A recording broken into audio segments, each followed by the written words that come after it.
Welcome to Module 4 of the Fearless Farm Finances. In this module, we're going to discuss using a computer program to collect and organize financial information.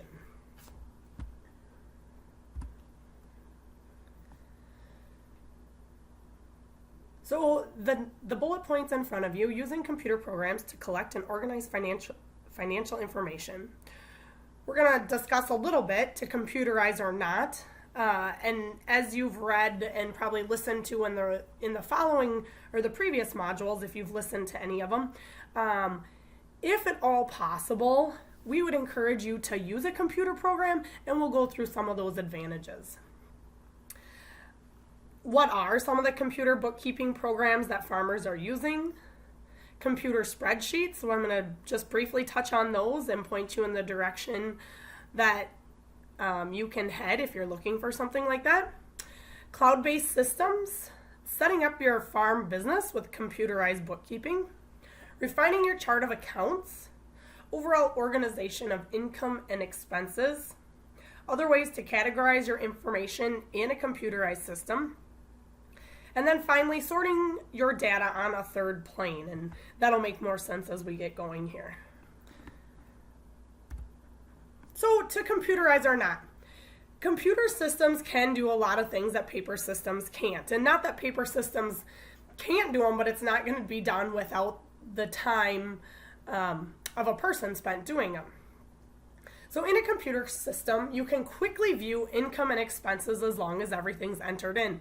So I will make that note. As long as everything's entered in, all of this stuff will work. But as we know, and like I've said in previous webinars, garbage in is going to equal garbage out. And so just making sure that you take the time to do a good job on the front end will make all of this other work true and easier. In a computerized system, you can put in a budget and then compare it to your actuals, and that's as simple as a click of a button. You compare to previous years, so if we're saying, all right, it's October, and I want to know where was I a year ago, or 2 years ago, or the last 5 years, you could even average that and quick have a report in front of you in just a couple seconds. Easily collect the data needed to analyze financial ratios.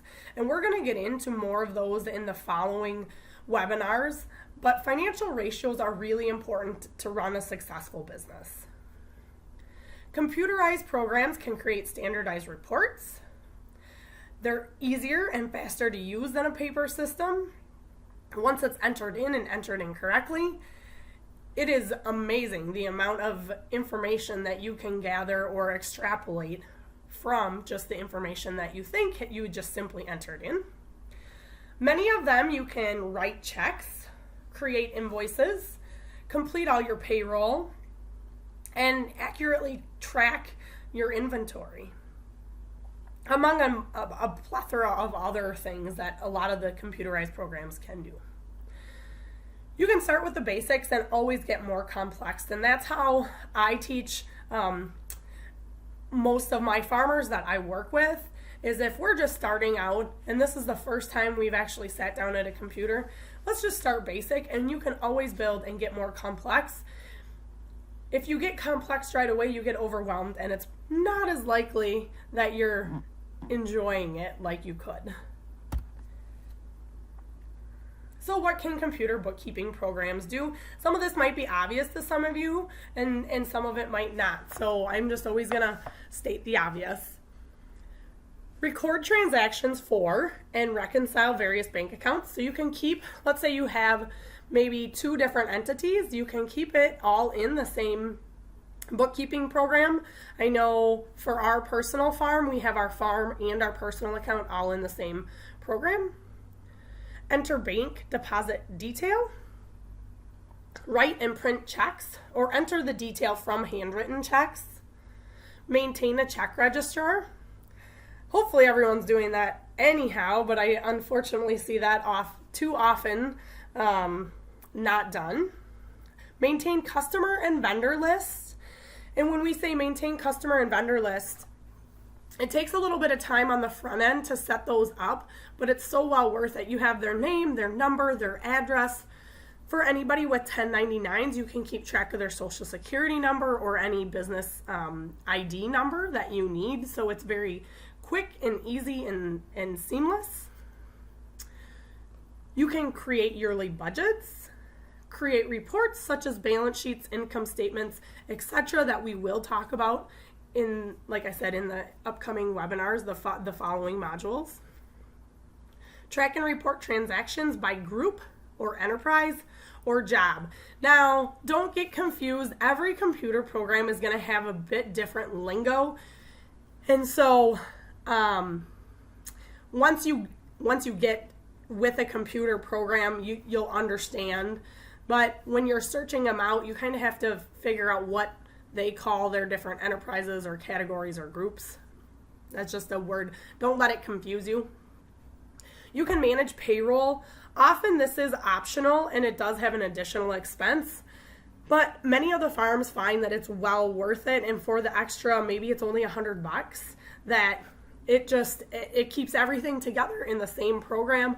It feeds all of those, like I said, all of those budgets, all of those year-to-date actual numbers, and then there's no second guessing when it comes to the year end and you have to turn all of that stuff into the IRS.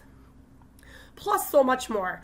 As I'm recording this, I've just learned of a couple new features that the computer program I use can do now. They're endless, and it will just keep evolving, and it'll keep making our lives as farmers more enjoyable. If you don't like the bookkeeping part of it, it's not as painful then. They'll just keep improving it and making these things be more user-friendly.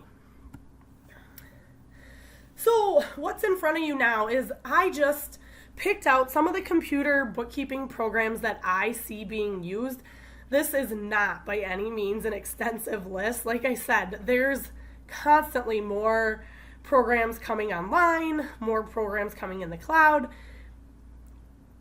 Like I said, I don't even know how many are out there. So which program to use? If you're already using a program and you like it, you probably can skip through a bunch of this, and maybe you want to listen to, refining your charts, or maybe you want to dig deeper into the report section.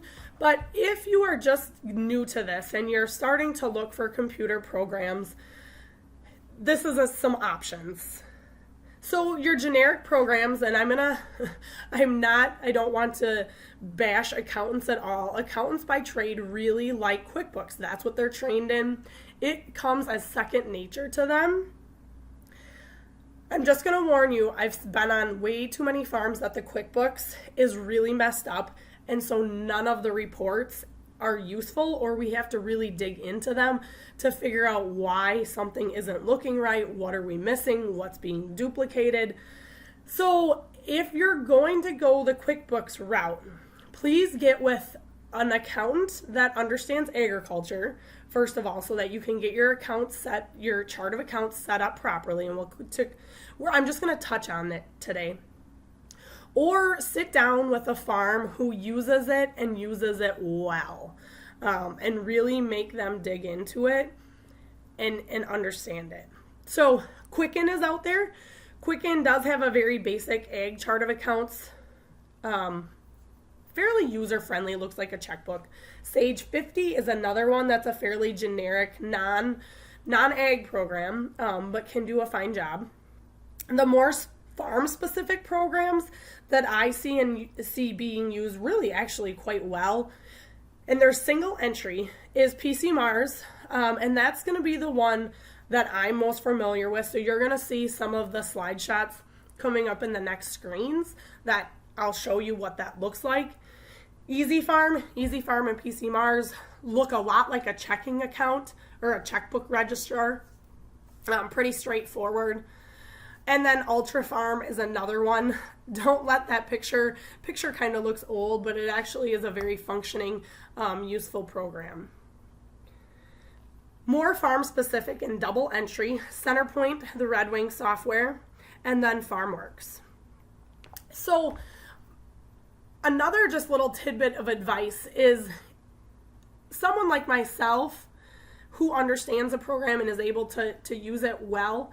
I'm able to then go out to farms, help them set it up. I have a basic chart of accounts. I'll walk them through. And a lot of times I sit with farmers the first 4 months, every time they, whether it's weekly or monthly, if they do it. And it just helps so that the farm gets into the routine and that you get your questions asked. Most of all of these, I've seen really good step-by-step manuals on. And so you don't need someone, but I just understand that if someone's there to help you and you can just get your question answered and asked and continue moving forward, it feels like you're getting something accomplished. So just a little side note there that any of these work great. Just understand who your support system is, and you'll be able to make them do the work that you want them to do and then give you the reports that you want. Okay, so computer spreadsheets. There are, millions out there. University extension departments have a lot of templates for your farm record keeping that they're based with Excel spreadsheets. Iowa Decision Maker has tons. So in the worksheet to follow this module, you're going to see that some of it is coming from Iowa Decision Maker.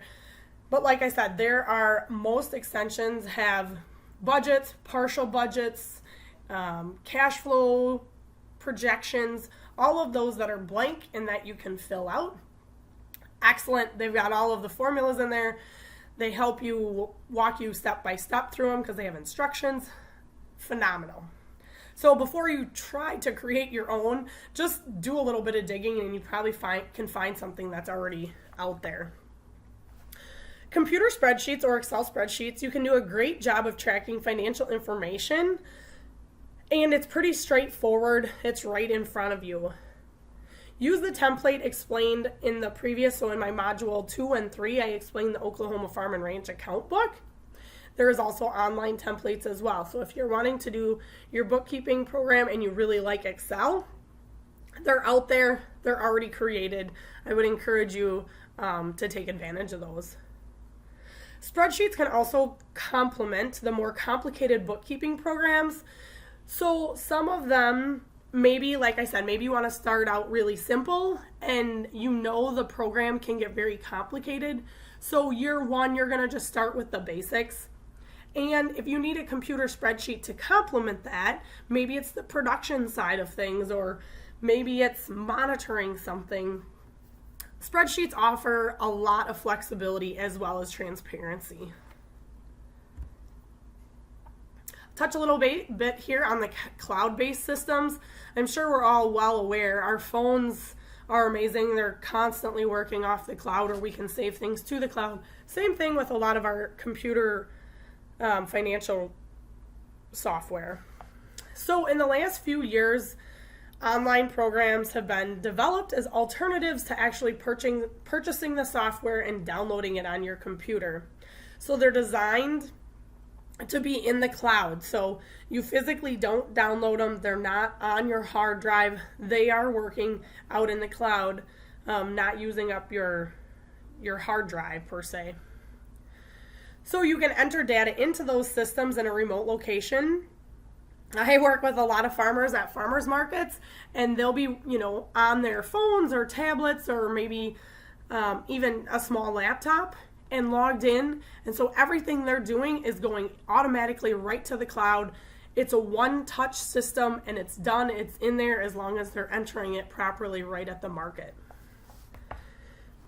I think it's a more user-friendly option to access your data. However, and you'll see that last bullet point, the downside is they require regular and steady internet access. Now, so I live in a valley in Wisconsin, and these types of systems, I've actually tried them, and right now, they don't work because we cannot have steady internet streaming or Wi-Fi access, even from our house to our barn. So we're not there yet. Give it another year or two and I bet we'll be there. So these systems are also accessed through web browsers such as Google Chrome or Microsoft Internet, Firefox, I think all of your common ones. They're not it's not something that if you're totally not a tech person, you're still going to be able to use them and figure them out. At least I know I can, and I'm not a very technical person. So setting up your farm business with computerized bookkeeping, these are just they're very brief and basic. Like I said, once you make the decision to purchase a package of software, almost all of them I've seen come with really great user manuals, and you could print them off, or maybe they're online, and it just walks you through step by step. So you're going to create your company and your preferences. So you may have to select your state, your business entity type, all of those things when selecting your preferences. You can even get as fancy as selecting the color of the background and how you want things to just visually look. Or if you need to add logos, sometimes those are nice touches. Most of the programs, like I said, should have a step-by-step setup. And if they don't, do a little bit of digging, and I'm guessing they're out there. Start with cash or cash accrual systems. And that just simply means, just as a review, expense or income is assigned when they are paid or deposited rather than when they are obligated or accrued. And that's how the word accrued gets its name. So when you write out a check for a supply on January 1st, that's the day that you enter it in. You might have got that bill back in December, but when you pay it, you put it in. So stick with a cash or cash accrual system. Payroll, that, like I said before, is going to probably be an additional expense, and some of you may not even need it, or maybe some of you are already having your accountant do it, and you want to stay that way for another year until you get this down, and then you're willing to take that on, or maybe you want to jump into it all at the same time. However you want. Chart of accounts. So there again, it depends a little bit on what program you get, what program you buy. A lot of them will have a standardized chart of accounts. Those that are more geared towards ag are going to have a lot of those broke down already. If you're getting one of the generic ones like QuickBooks or Quicken, look for an option that might say something like agriculture, ranching, or farming. They're in there, and it does help you get some of those account codes that match Schedule F. Like I said, terminology, each program is slightly different. Some of it call their categories, some of them call them accounts. Some of them are going to have accounts and categories. It just depends on what broad category or how narrow. So don't let it can be confusing, but once you kind of have it broke down, or just quick look at how it's structured will help you. So the pictures in front of you, you're going to probably recognize the one on the left is I cut off the top, Schedule F. So all of those, I always tell people, if you have no place to start, just start with the Schedule F and then go from there. The one on the right has it broke down just a little further, more related to agriculture. There again, neither one of these are perfect for every farming operation. So as part of your follow-up to this module, I just want you to take a look at maybe a basic chart of accounts and what do you think works for you? Or if you're already doing this, take a look at your chart of accounts and are there numbers that you would like to break out? Or are there numbers that you have broke out too much and you're really not using all of the detail? I always say usually all detail, you don't have too much detail is usually not a problem, but once in a while it can be cumbersome. Refining your chart of accounts. So in all of these programs, you have the ability to add deeper functions to your chart of accounts. And what that means is you can group individual accounts together using sub-accounts. So I'm going to walk you through a few examples to follow so that you understand what I'm kind of talking about. You can nest accounts to 2 or 3 levels. These are helpful in making cash flow projections, monitoring, and making decisions because most of us, our minds work around kind of your enterprises, or you understand how the enterprises interact. But when you're trying to project or monitor, you're asking, okay, how far are we ahead or behind, and what's going to make some of those pieces up. Reports can provide single account detail or summaries at the category level. And like I said, this is where you're going to start seeing the power of the computer programs come in. Just amazing the amount of extrapolating of data that you can do. Overall organization of income and expense accounts. So you can group income and expenses into broader categories that allow you to see how you receive or spend your money in summarized forms. These broad categories should reflect the various activities going on in the financial part of your operation. One quick example that always comes to mind is, let's say you produce vegetables. You have a farmer's market income stream, and like I said, you might be getting income in various ways through that, but it comes in through the farmer's market.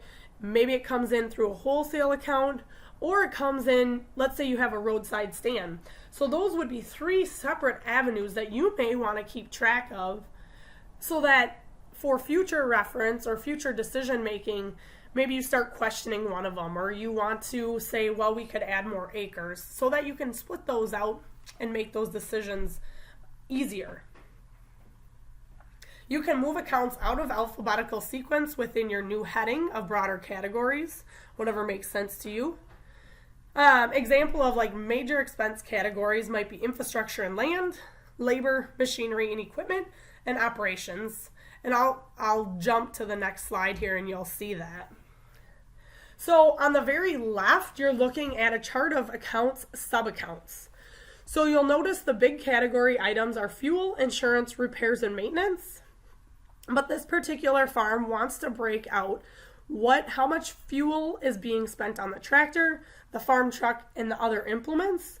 Same with insurance, repairs, and maintenance. So you'll see that keep the categories the same under all of the sub-accounts so that you can stay consistent.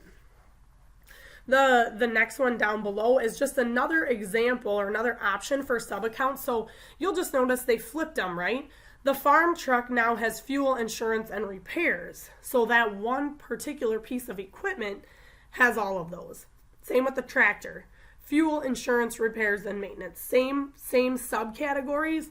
They just want them in a different category to be able to look at the numbers differently.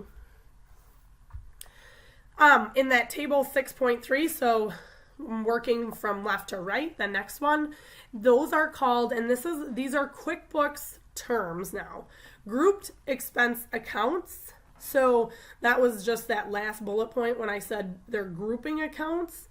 So the big groups are infrastructure and land, machinery and equipment, operations, overhead, and then sales and marketing. Like I said, your farm is going to be different than these examples. I just wanted to give you some examples of how other farms were able to sub-account or group these to something that makes sense and that they can then easily make decisions off of. Table 6.4 is a labor sub-account. Labor is the big heading, so you can always get that total. But then they have it broken into payroll, and from payroll, it's wages and payroll taxes. Casual labor, so maybe it's just that neighborhood kid that you get to move some hay bales or stack some hay bales or pound some T-posts in. Contract labor. Contract labor might be just like it says, actually, contracted labor. You have a contract, and it would not fall under payroll. Perks for employees, I see this quite often on farms that have livestock. So maybe they get a half or a whole of a hog or a quarter of a beef. Payroll processing, any expenses related to that. And then workers' compensation insurance. So all of that is one big chunk of labor, but sometimes people want to know, all right, I want to know the detail of this. The last one, table 6.5, is just sample income sub-accounts. So production, farming income production, would be crop sales, and you can actually break crop sales down further. These guys didn't. Farming income other. So fuel tax credits, cooperative distributions, crop insurance proceeds, commodity credit loans, agriculture program payments. The 6.5 is one I see very often just because the bulk of your income is going to come from that top portion or crop sales, and then farming income other are smaller chunks that come in, and maybe those aren't guaranteed a lot of the time. So it goes back to monitoring your plan or helping you plan for the next year, or keeping your cash flow plan. Maybe you have a rolling 18-month plan. Some other ways to categorize your information. Like I said, you don't have to. I'm just giving you options. Once your chart of account is set up, your computer program allows additional ways to further classify financial information. In QuickBooks, it's called classes. And classes usually allow you to categorize income and expense entries into groups or categories. So whatever definition makes sense for your operation. So if you remember back to those sub-accounts and classes that I just showed you. Some other class income examples would be livestock and vegetable production could be your big heading. And then underneath that, you might have classes for beef, hogs, and chicken on the livestock side. Or you could do direct retail and wholesale on the vegetable side. So there again, just breaking down how is your income coming in. Livestock with those categories underneath it, vegetables with those categories underneath it. However works best for your farm. Tracking income and expenses for two different production locations. You have the home farm and the north farm. You want to keep track of what each farm is doing for income and expenses. Here's some class examples. So we're looking at the Smith farm. And this is an example if you had beef, vegetables, and farmers market. But I just want to make sure that you won't be able to choose where you put the $100 if you made selling steaks at the farmers market. So when you're starting to set these up, think about how you want to track things, because sometimes you cannot have two classes that conflict each other. So, like I said, this is the Smith farm, and you're going to see across the top are the classes, or the other term that might make sense to you are enterprises.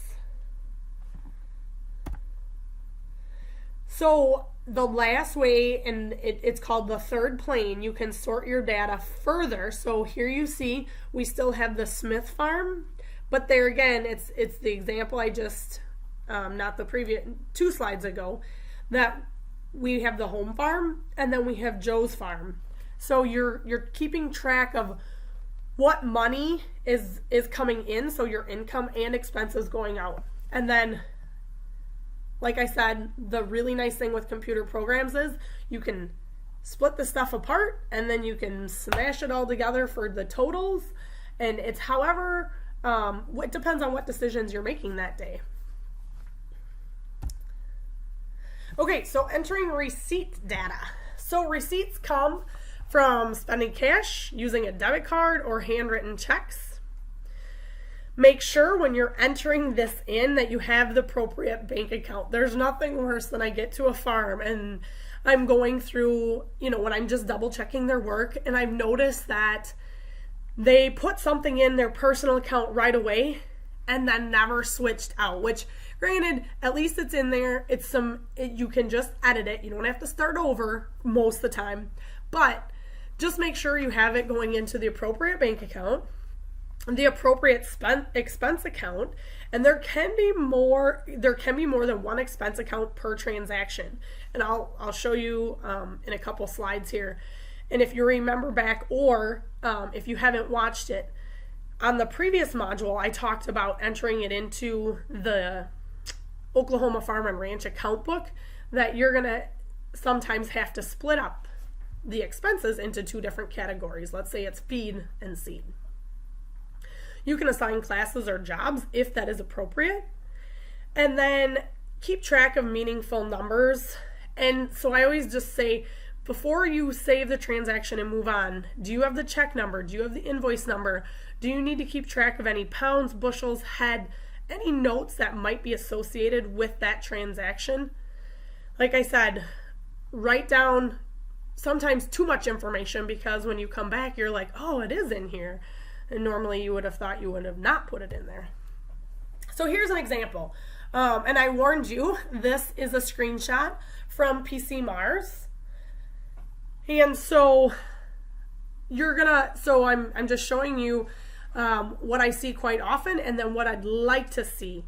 So on the left-hand side, this is the same exact transaction. And when I got to a farm, you'll see that it is the bank account 100, Pipestone State Bank.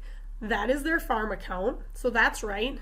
The check number's on there, pay to the order, got that, right date, the total amount, and then if you go down to the bottom, you'll notice that account code is 401, which is seed.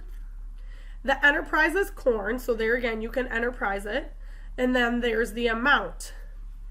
They have over on units, 10 units, so perhaps that's 10 bags of seed corn. Now, my question to them was this all seed corn? Nope. After looking back at the receipt, it was not, but they couldn't remember how to separate all the account codes out. So you'll notice that very top part of what looks like the check truly is the same. All of that's the same. But then when we get down to the detail, when we looked at the receipt, there was only $700 worth of seed corn. It was still 10 bags. It was 10 units. There was a $505 of prepaid corn fertilizer, 28 units. So it might be 28 bags, 28 units. However whatever makes sense for your farm. There was actually $100 worth of small tools on there. So hand tools, maybe some wrenches, or a couple screwdrivers. And then $8 worth of oil. And they made a note, 10 quarts of oil. The only thing I question on this one after I did the screenshot is then I don't know why it says 8 units. And maybe that was just the price of the quarts. But that doesn't make sense either. So something's a little goofy there. So then I would go back and just make sure that we edit that. But the idea of it is the more detail that you can break down, the better off you are, because otherwise we would have thought we would have spent $1,313 on seed corn. So when we go to budget next year, we probably would have used that number and we would have been over. Whereas we would have maybe been under in the rest of these. So just making sure that you have things where they actually got spent or where the income came in will help you track and monitor that much better. Paying bills. Many of you will pay bills directly from invoices or an actual paper bill. Maybe it's an online bill. You can print from your computer. There's a lot of the computer programs that have gone to, you can print your checks right from there. Some farms really like that because then it can't get as messy and they have an order and someone has a system and they know which bills are getting paid and which aren't. You can handwrite out of your checkbook and then just enter it into the computer. So whatever system works for you is going to work perfectly. Just get the system down. A suggestion is to mark your invoices with a PD, or some people put the whole paid, or some people have a stamp and it just says paid with the date, and then file, or if you aren't filing it at that moment, have one of your manila envelopes or your folders that says to be filed. So then you know that's already been taken care of and it doesn't get mixed up with something that hasn't been paid. Tip, so if you want to save time, sit down once a week and write post-dated checks for the upcoming bills and then put them in the envelope, and then on the stamp spot, just write the date that it actually needs to be mailed out in order to get to the company in time so that it's not overdue or late. So just a quick time-saving tip that maybe when you're sitting down weekly doing everything, but you have a few of them that aren't due, or you're going to wait until some more income comes in and they're not due, take care of them right there, file them, put them in a spot that you know it's just easy to slap a stamp over them when it needs to get sent, and voila. This is a loan payment example. So interest is an annual expense. Principal is exactly what it says. It's going to decrease your loan amount, and then that will also, the decreased loan amount will also show up on your updated balance sheet. But one important piece in any computer program is that you try and split out your principal payment from your interest payment. So you'll notice on this particular farm, they have an operating note, and the loan number is 1356, and that might just be the last four numbers. Most of the time, if you stick with the last 4 or 5 numbers of the loan amount, you'll be able to track them easier. They've got the full amount up in the check part, and then underneath there again, you're going to see it broke down into principal and interest. And then in this particular program, you've already entered the loan amounts in when you incurred the loan, and so it knows that if you're using that 221 code, it's decreasing principal from that short-term operating loan. And then 445 is an interest account code, and that will go to your annual interest paid, and you can deduct that from your taxes. So that's an annual expense that you want to keep track of.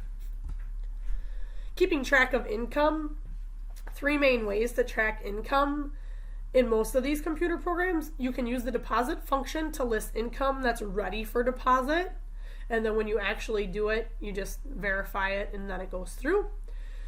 Receiving payments of cash sales, or you can create invoices and receive, and once you receive those payments on the invoices, you can mark them cleared.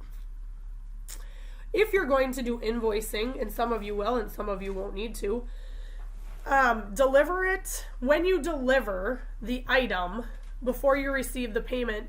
Also give them a copy of their invoice.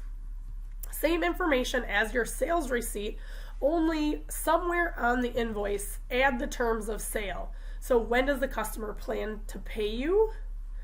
You can then print those and give it to them, like I said, when you deliver that item. Print a paper copy and file in a due folder. Some of you will notice on some of these newer computer programs, it actually automatically goes to a due folder or a due tab, and you can just look up those. You can customize receipts with your farm logo and your contact information on it, and that's just nice for when they're going to finally pay you. Everything's right there, and they don't have to dig for it. And then, like I said, you can run a report of accounts receivable. And I always tell people, depending on the volume of your business, do it at the end of the week or the end of the month, and then follow up with those people. Just you don't have to harp on them, just as a friendly reminder. Here's an income example. And same thing here. On the left-hand side is an income. And that's actually, you're going to notice when you compare it to the right-hand side, that's a net income. And when we're looking at farm businesses, we want to track gross and all the deductions. So you want to compare apples to apples every year. So on the left-hand side, they sold corn, $2,695 of corn. And if I would have not laid the other one on top, you would have noticed it would have been 800 bushels. So, and you can see that then on the one on the right. So, same thing, same amount. It was the same transaction. They sold the same corn. However, you'll notice they actually got $3,000 for that corn, but they had a $25 corn checkoff deduction, and then they did have a corn drying charge of $280. So like I said, it's just important to track that. It's pretty often, well, more often than not, the last few falls that we do actually need to dry down corn, and this year it was even weirder that we had to dry down some beans. So there's costs associated with that. So maybe you want to say, all right, what's my 5-year average? so that I can plan for next year accordingly. Because, yeah, ideally I would love to not have any drawing charges, but reality has been the last 5-year average is this. So maybe that's what you'll put down for your planning purposes next year. But keeping track of your gross amount and then your net amount is really important as well. So for those of you with vegetables, you can track your income in whatever way makes sense to you. And same with the livestock part of it. You're going to notice the picture down here has just different ways of grouping items.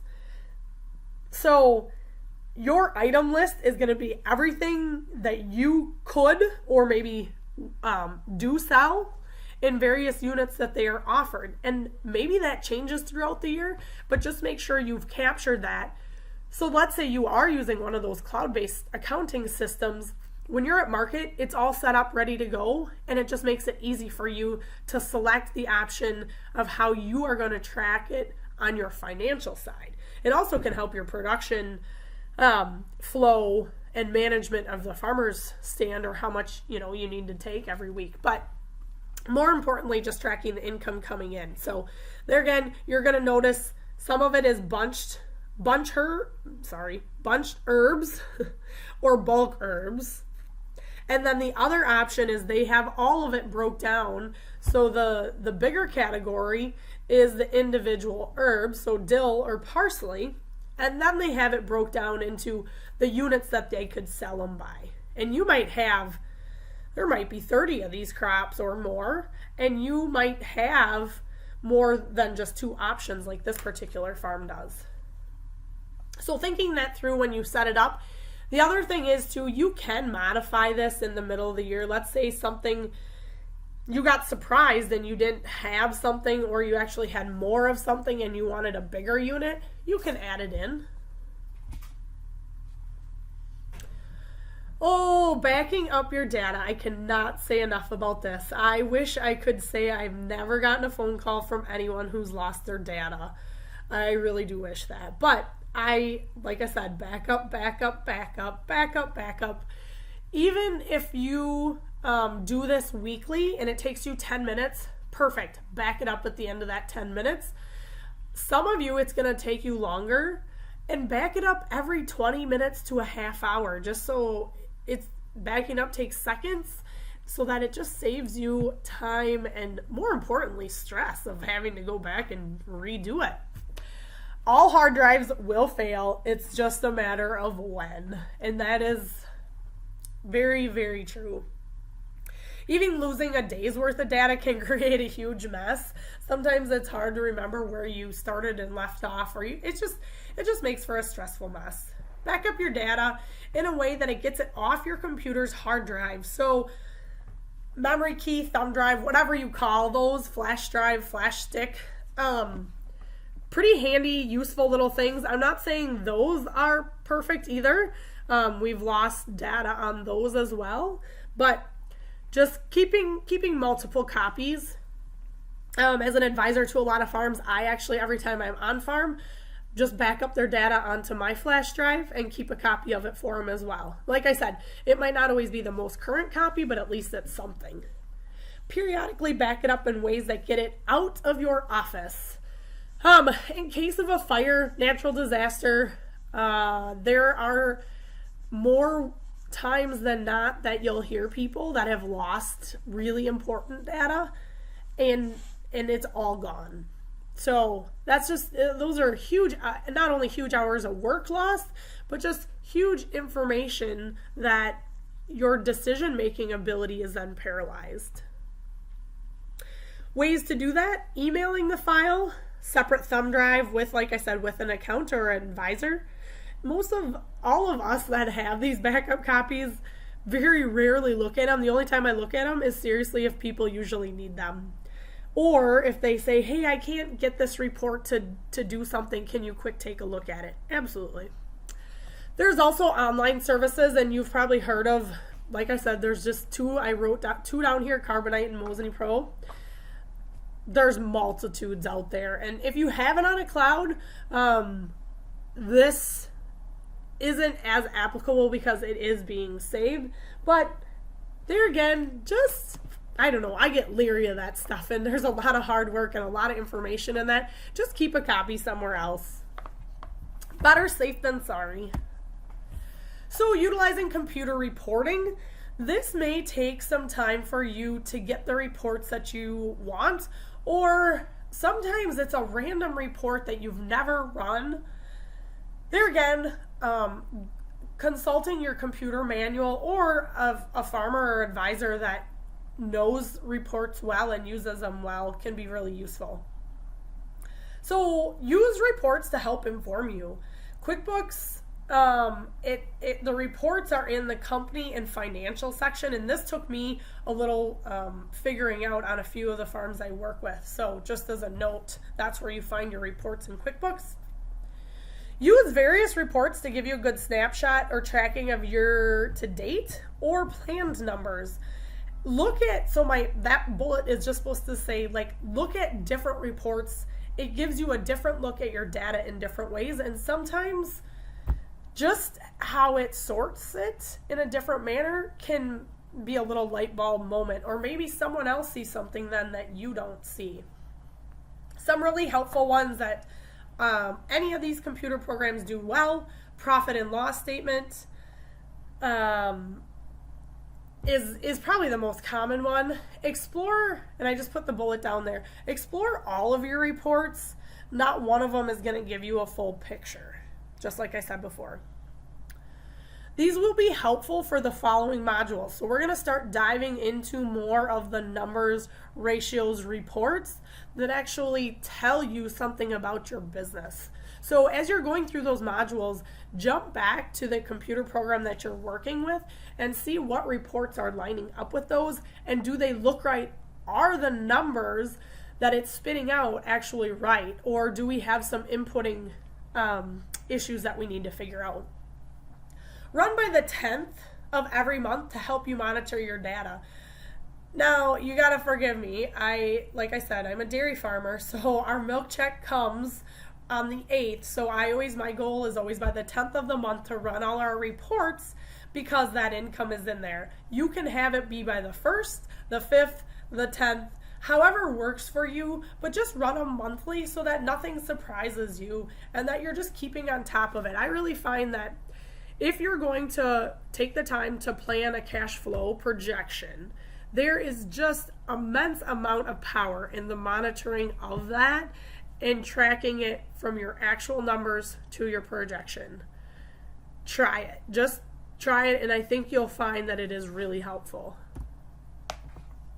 So in summary, computer programs offer several options for tracking income and expenses, along with non-financial income too. Remember that.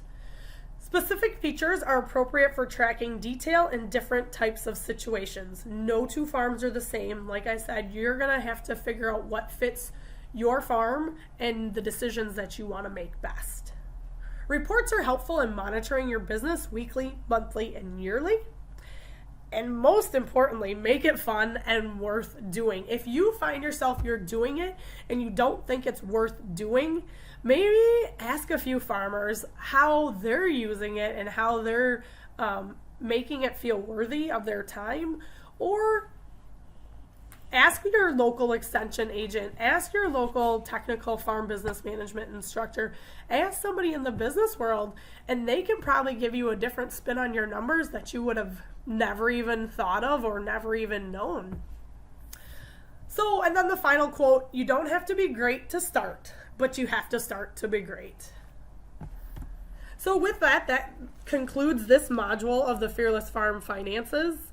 For more of these webinars, visit that link, and you're going to see all of the modules, the ones that I've previously mentioned, and then all of the ones that we get to do the nitty-gritties on to come. Thank you in part to the USDA National Institute of Food and Agricultural Beginning Farmer and Rancher Development Program. They were willing and generous to give us this grant to get these modules done.